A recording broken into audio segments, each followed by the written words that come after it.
সুমনা আর 400 piece থেকে আর এখানে 396 piece.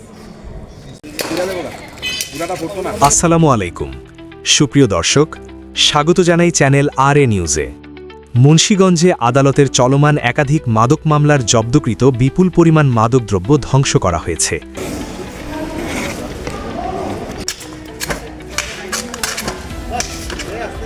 বুধবার 7 জানুয়ারি বিকেল 3:30টার দিকে মুন্সিগঞ্জ চিফ জুডিশিয়াল ম্যাজিস্ট্রেট আদালত ভবনের উত্তর পাশে এই মাদক ধ্বংস কার্যক্রম অনুষ্ঠিত হয়।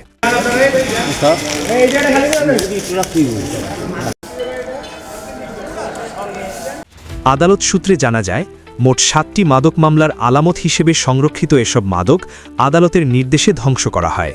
এ সময় আদালতের মালখানার দায়িত্বপ্রাপ্ত বিচারক জুডিশিয়াল ম্যাজিস্ট্রেট মোহাম্মদ শফিকুল ইসলাম উপস্থিত থেকে পুরো কার্যক্রম তদারকি করেন।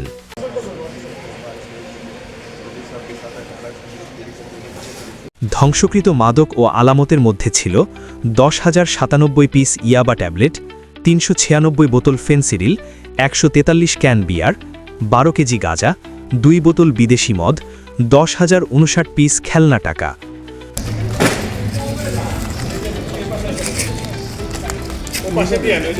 ধ্বংস প্রক্রিয়ায় নিরাপদ ও বিধি অনুযায়ী বিভিন্ন পদ্ধতি অনুসরণ করা হয়।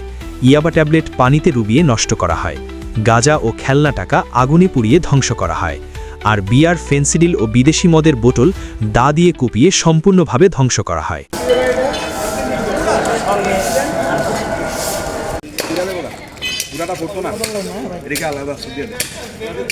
এই কার্যক্রমে আরও উপস্থিত ছিলেন judicial magistrate Mohammad Ashikur Rahman, court পরিদর্শক মোহাম্মদ কামরুল ইসলাম মিয়া, আদালত মালখানার দায়িত্বপ্রাপ্ত পুলিশের এসআই ইসফাত আরা খানম সহ বিভিন্ন থানার পুলিশ সদস্যরা।